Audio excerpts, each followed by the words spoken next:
Media.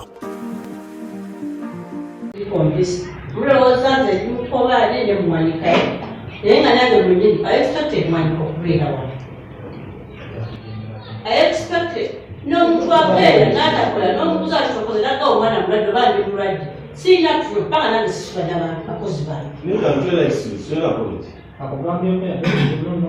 that talk to the way they teach over and what they are not done by name mania, but I have to first call her of my sister. So no check down we who come Bakansala, Mudia centers at the work. So I go for it. My request was this meeting needs the presence of Omuwanika. So that we can explain to Nze mukulu gwangu Michael, Speaker wa Town Council ya Busaana. Twaze nga council twakola program okusinkana Town Clerk waffe na Margret Nansubuga n'Omuwanika Madam Georgina. Nga tulina obutali bumativu mu engeri emirimu gyaffe gyekitambulamu nga twafuna ssente first quarter ezikunukiriza obukadde nga 20 ne tufuna ssente second quarter obukadde 10 nga tugatagata tugenda milioni nga 4 plus ne twagenda mu kalenda ya December ne tufuna dideg milioni 8 tugenda kugatagata mu ssente zonna awamu nga ssente zifunye nyingi wetubuza breakdown ya ssente zino batubulya mu bigambo tebatuwa breakdown mu buwandiike ne tukola omulimu nga council ne tusinkana Town Clerk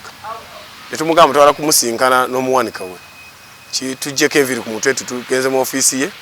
Town Clerk tugamba ate Omuwanika yalina breakdown era yena document zonna ezikwatagana n'ebyensimbi ya Town Council ya Busaana netumubuguza kati singa office ya town y'Omuwanika ekwata omuliro gwe nga mukama we toyinaako budget oba toyina work plan jo following nga ofunye sente kubanga gwe mutwe gw'abakozi bonna mu Town Council abamu ne Bakansala tuvuddemu nga tetuli bamativu olw'ebigambo bya kinyonyole kuba tugambye tulinda oli amala okujja yayina breakdown tugenze okuva mu office nga tusomera figure bwate simanyi figure 3 twateekako milioni 3 simanyi figure bweti yakola bweti ngade figure 3 tumubuuza milioni figure 3 milioni 3 zagenda mu activity ki ate tugamba Muwanika yabimanyi kyokka naye impapuleza zigi mu office y'Omuwanika so tuvuddemu nga tetuli bamativu tulabawo ekkobaane wakati wa Omuwanika ne Town Clerk kuba nti ensimbi zaffe tezitambula bulungi era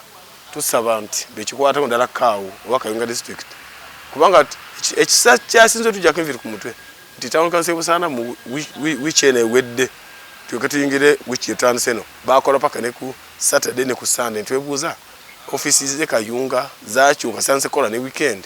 kozi wetugenda kunoonyereza nga auditor yali ayina byanoonyereza nga batambulirako kuba ne jo auditor yabadde wano enaku wiiki eno yonna abadde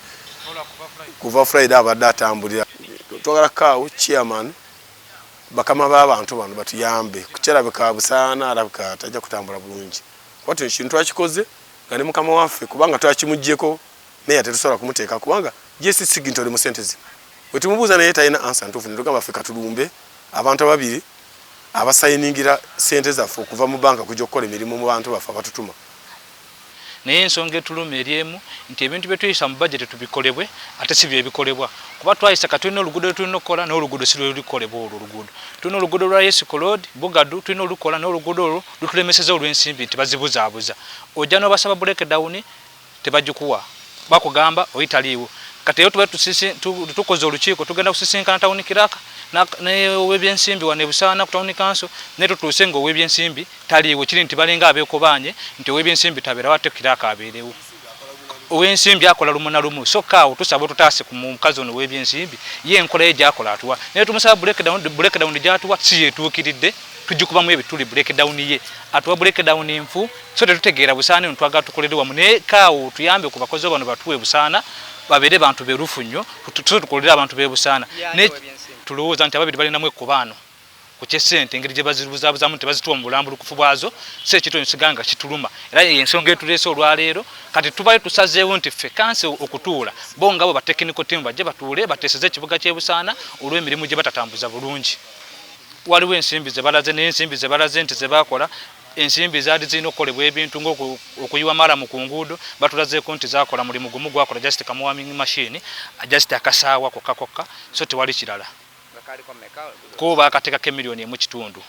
n'ekirala ekitunyiriza twali mu bottom planning nayo bagitaddeko awo ne bottom planning twagikola nga terikuyadde mazzi naye nayo tuleeko $1.5 million kati so ebintu ebyo biba nga bitu challenges etubitegeera so nga tusaba kaawa tutaase n'abakozi be yatuwa okukolagana b'ebusaana wano ku Busaana Town Council. Obuzibu bwetufunye wano mu kanso wano bwe buzibu nti ssente bwe zijja eza kwota tebatuwa mbalirira ekoze ku ssente ezo. Bwe tujja okubuuza bwe basooka tugamba tusuubira okufuna wakati mu kusuubira okufuna nga tusuubirayo nti baba zifuniddwa bajja kutuyitanga bakansala bagambe ssente zize zikoze mulimu guno na guno nezo tekyo tekiriiwo kyekituwadde okujja olwaleero tutule tubuze kiraaka lwaki obumu tebuliiwo mu kanso yaffe. Kikoze empeereza y'emirimu nti olw'okuba nti abaatutuma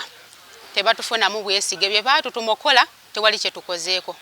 kati balinga abatugamba twajja kulya ssente nakukusa mbuto zaffe ekitaliiwo. Tawunikiraaka ne twezaala balinga abeekobaana kubanga singa twabagamba twetaaga okubalaba tutuulenga abantu ab'Oluganda tubuuze batubuulire kiki bakoze ssente zizemeka ne bwe tutuuse wano ate twezaala n'abanga tazze nga ate talina nsonga gyawadde nti oba mbadde bwe nti bwe tutuuse wano ne bamukubira ssimu n'alyoka agamba size naye mbadde n'omwana nga mulwadde. Awo ne tulowoozaamu nti ndowooza bayinza okuba nga beekubanye kubanga omuntu singa oba ofunye obuzibu nga mbadde ne puroguramu otegeeza mangu bantu n'ogamba mbadde wakujja naye obuzibu gundi bwe bukoze ki bwe buntuuseeko naye ekyo tetukifunye. Kyekituwaddemu okubeera nti tufunyeemuko obutakaanya olw'okubeera nti tetuli bumu mu kanso muno. Ekizibu kyange wano tukola bulungi bajeti bwe tumaliriza okukola bajeti ensimbi we ziba zitandise okujja eziteekwa okukola emirimu ezo za bajeti ze twakola toddeyo okutegeerako ssente zizemeka era ssente ezo zikoze eki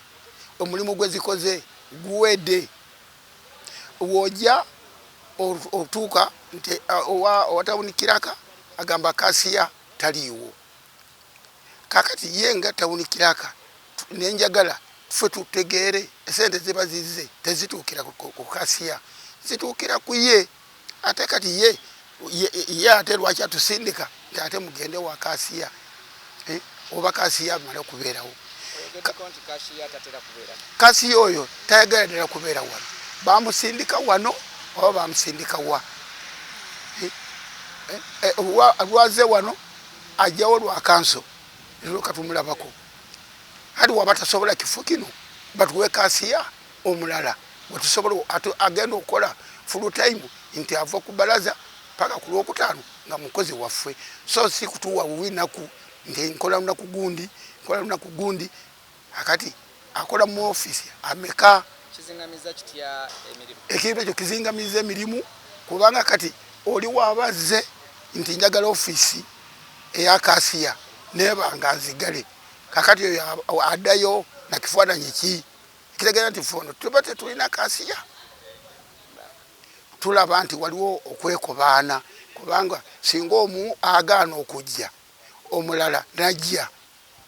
ng'ate tubagambye nti mubeerewo olunaku gundi tubasisinkane akati omu n'abanga yazze awo tugamba nti wabeerewo okobaana mu bitabo ebitabo bino tebyagala kugamba nti tutereeze ffe tuba tuzze nti olwayo twagala bitabo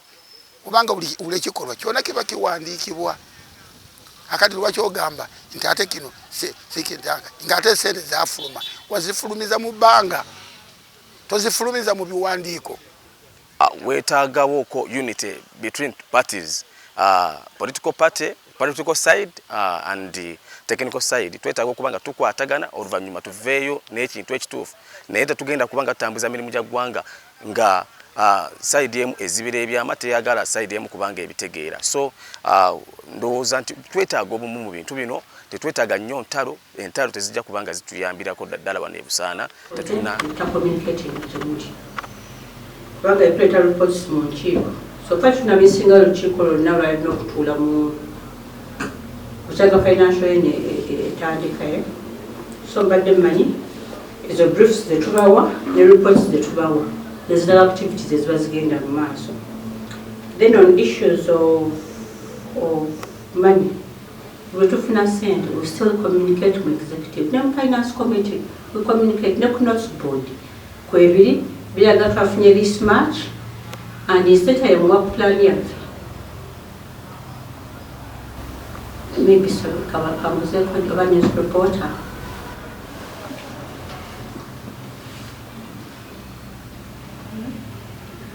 But it was because you're part of this meeting. And speaker Tambo already. Okay, staggered.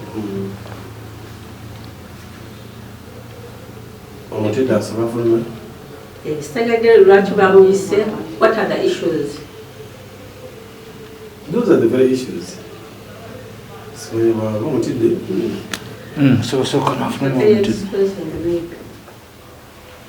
excuse yourself and I can communicate to council members. Okay.